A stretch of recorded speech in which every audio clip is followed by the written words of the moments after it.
How important are red flags in dating, in relationships? That's a little bit of like I know what I'm doing with that comment. They matter. But the point of this is a bit of a combo thing. I'm going to continue talking about some articles that I've been talking about the last 10 days or so. And I'm actually going to read from one, and we're going to focus on just actually half of it, like half of the article for probably half of what I'm talking about. The other half of what I'm talking about related to red flags and green flags and really what it makes sense to say no to in relationship. And this is going to be more broad and then you apply to your relationship. So the article that I'm reading from is by Emily James. Does it not even have, hang on. I thought this had a title. New Rules of Dating. Oh, look at that. There's a type. Wait, there's not a typo. I misread. Emily Jamea. Apologies, Emily. I hope I said that right. What I want to point out here is about how well, why don't I just quote it? Daters rapidly assess and reject others, but resist that same scrutiny themselves. And it's one reason they're so exhausted. Do you find yourself being overly critical towards potential dating partners without really acknowledging that criticism coming back at you? Someone judges you for something, a red flag maybe, a yellow flag even, and you're kind of offended by that. Give me a chance, you think. But then you judge them for the same thing. I want to read a little bit more from her article before I elaborate more, but she talks about that there's not really a point in history where romantic relationships have been designed to fulfill our every need and desire and to just be perfect and for us to mix perfectly with that person. It's never been the point of relationships.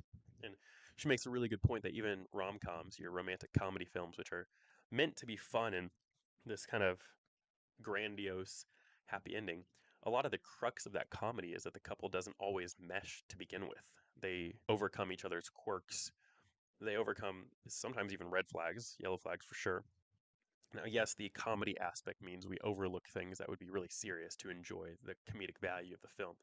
But there's so many romantic comedies where that's a big part of it is things don't exactly work.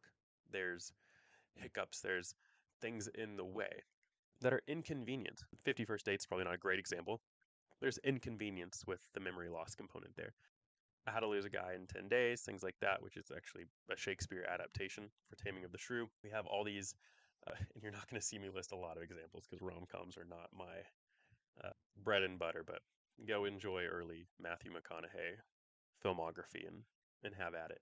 But there's often this element of things don't start great.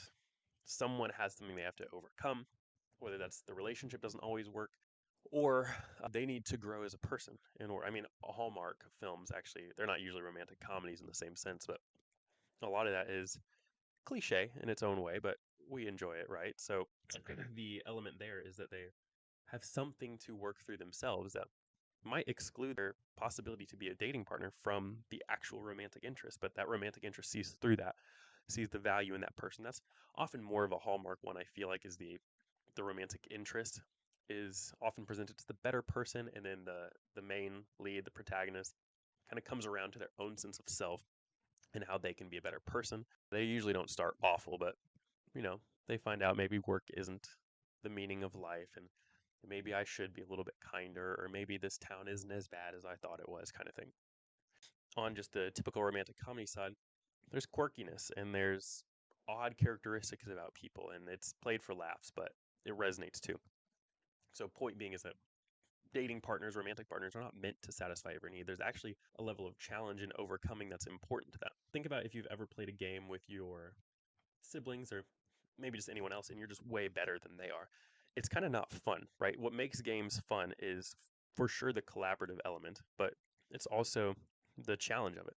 And while I don't think that you should marry someone that's just going to challenge you all the time, the idea is that your challenge is called to being better. So a good coach in sports will challenge you towards a better version of you.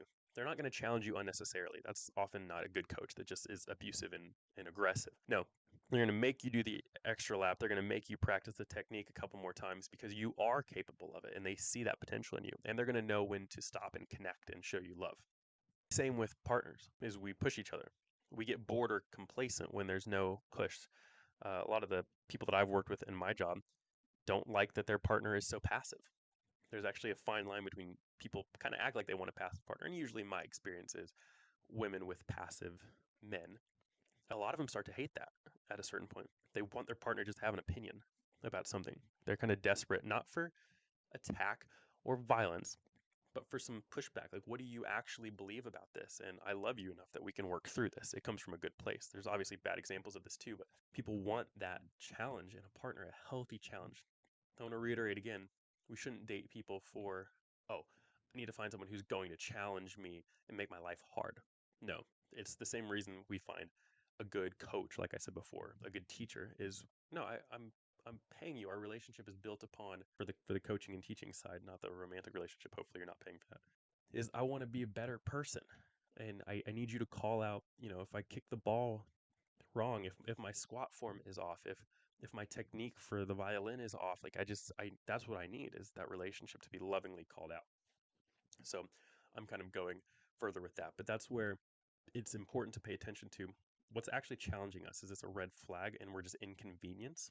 And I understand if you're in an era of speed dating and online dating and dating apps, we're going to filter quickly. A slight yellow flag, yeah, not where I have 50 other people on the list here. I'm going to go on to that person. And this looks different for men and women. You can talk to many people about that anecdotally for dating apps, but the research shows that as well. It's a different experience being a guy versus being a gal when you're on those. So I acknowledge that. But partners aren't meant to fulfill every need. And these quick judgments that we make are often inaccurate. First impressions do matter. I think the research is pretty clear on that. So, yeah, it does suck if you drop the ball or you maybe come off in a way that you don't mean to. And, well, that person, that's all they have to go off of. So they move on to someone else. But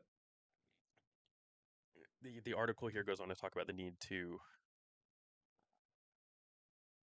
give people second chances sometimes or to think differently about rejection. That uh, in these events where we're judged quickly, that type of rejection is not necessarily reflective on who we are because of the implication of we can move on to the next person. We might be dropped for something that's not even really a red or yellow flag. It's just an inconvenience for the other person, but that doesn't reflect your worth or your value.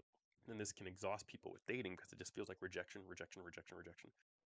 Versus a more natural dating setting where, I would argue more natural is you just kind of get to know someone in group settings and you start to like them and your friends. And then, the chance of rejection is lower. It still happens for sure because you get to know the person first. You do get to see their flaws. You might not get to see their romantic flaws, but you know them as a person.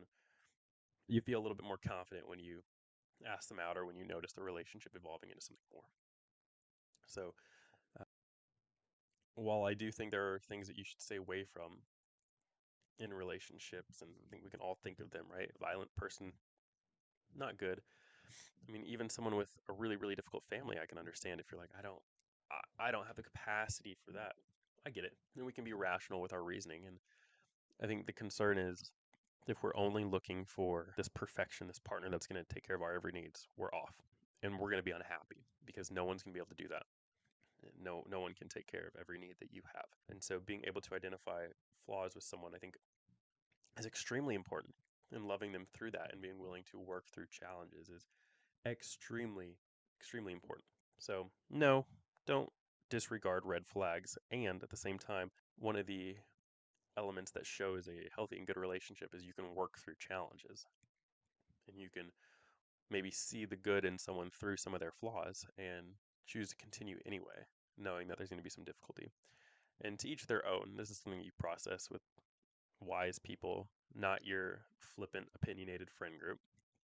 You go to people that you trust that know how to talk about this stuff. So, yeah, I know I didn't speak too much into the article uh, that the doctor here wrote, but I wanted to address it kind of in tandem with the idea of paying attention to red and yellow flags. So, yeah, that's what I got from that. I'll go ahead and start wrapping this up before it gets too long, but just some thoughts. I'm curious, people listening, kind of how you draw your line between a concerning flag and what that's like for you, and if you're the type of person to call things off quick, do you get exhausted overall with dating? And if you're the type of person to overlook it, do you get exhausted because you're in these relationships? And there is a line. So I'm curious people's experience with that and what that's been like for you and figuring out how to call that, particularly with app based dating, which is just unnaturally quick and objectifying in so many ways. Just swiping yes and no is it'd be gross to do it in person, and we see the YouTube videos that's kind of a thing that people do on YouTube now.